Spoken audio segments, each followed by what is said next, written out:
Hi friends मो Saraswati kitchen को आप बहुत बहुत स्वागत। चलतु आज कंचा कदली फ्राए रेसिपी आम देखी ना बहुत टेस्टी बहुत हेल्दी आइटम टे हेल्थ बहुत भल। चलतु डेरी नक आरंभ करवा आमर कंचा कदली फ्राए।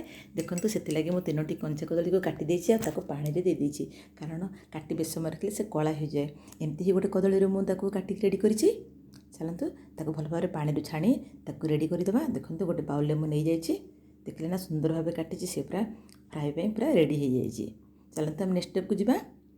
देखो गैस उपर मुझे कड़े दे दीची से भी गरम हो गलानी से 4 चामच आम सोरिष तेल देदेबा गोटे चामच जीरा भी देदेबा।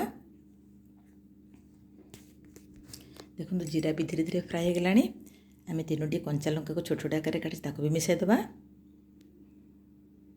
देखो से भी पूरा फ्राए हो तार कलर चेंज हो गलानी। एबे आम धोई काटी रखिथिबा कदली गुड़ी को पकाइदेबा। ताको लो फ्लेम रे ही आम फ्राए करबा। बर्तमान किसी समय कौन सी मसला न दे भल भाव फ्राए करवा। एमती धीरे धीरे धीरे धीरे उल्टे पुल्टे फ्राए करने द्वारा से भितर भितर भल भाव सीझीज।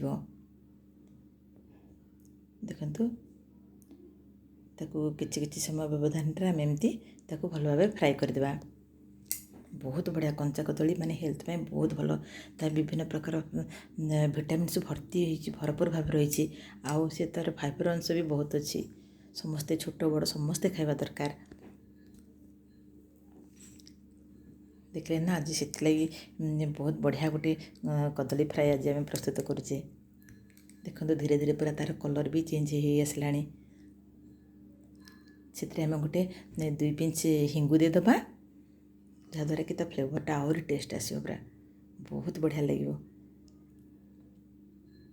देखिले ना मु उल्टे पुल्टे केते सुंदर भाव पूरा फ्राए करछि। बर्तमान हाफ चामच आम हलदी गुंड से देदेबा। भी भल भाव फ्राए करवा किसी समय पे।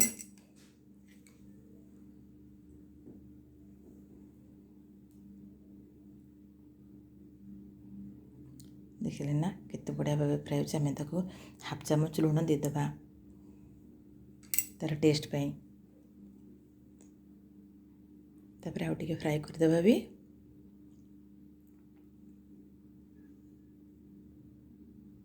देखो बहुत कम समय भी आमर कंचा कदली फ्राए रेडी हो।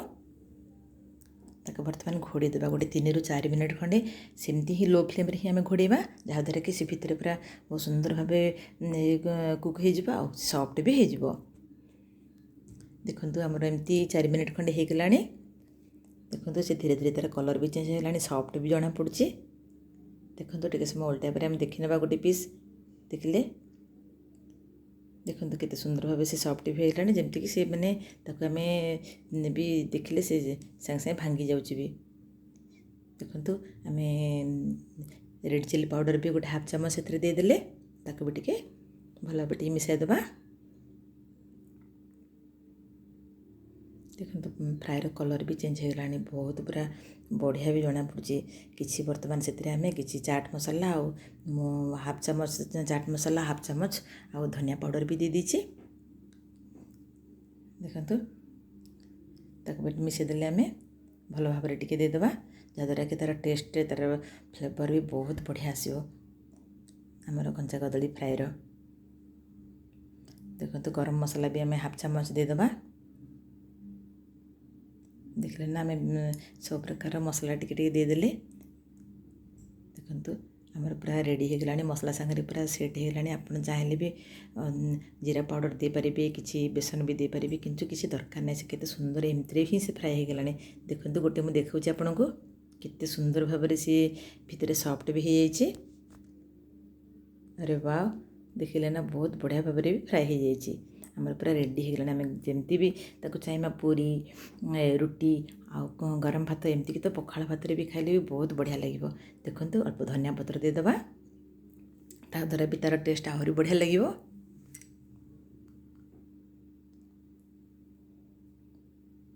वाह आमर बहुत बढ़िया भाव में आमर कंचा कदली फ्राए रेडी हो गला। एमती आप घरे प्रस्तुत करूँ बहुत कम समय ही आप रेडी करें। देखो ना केते सुंदर भाव रेडी हो गला आमर कंचा कदली फ्राए। बर्तमान सर्व करवा। देखो ମୁଁ ଗୋଟେ ପ୍ଲେଟ୍ରେ ବହୁତ ସୁନ୍ଦର ଭାବେ ସର୍ଭ କରିଦେଇଛି। କିଛି ଧନିଆ ପତ୍ର ଦେଇ ଏମିତି ହିଁ ଆପଣ ଘରେ ପ୍ରସ୍ତୁତ କରନ୍ତୁ। ଘରେ ସମସ୍ତଙ୍କୁ ଏମିତି କରି ଖୁଆନ୍ତୁ।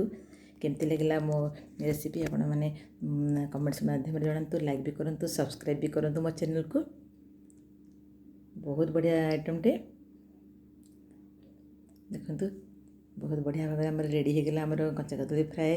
ଆପଣ ଏମିତି ହିଁ ଏନ୍ଜୟ କରନ୍ତୁ ମୋର ରେସିପିକୁ। ମୁଁ ପୁଣି ମୋର ନେକ୍ସଟ ଭିଡ଼ିଓ ନେଇ ଆସିବି ଏମିତି ରେସିପି ଭିଡ଼ିଓ। ରହୁଛି। ଧନ୍ୟବାଦ। ନମସ୍କାର।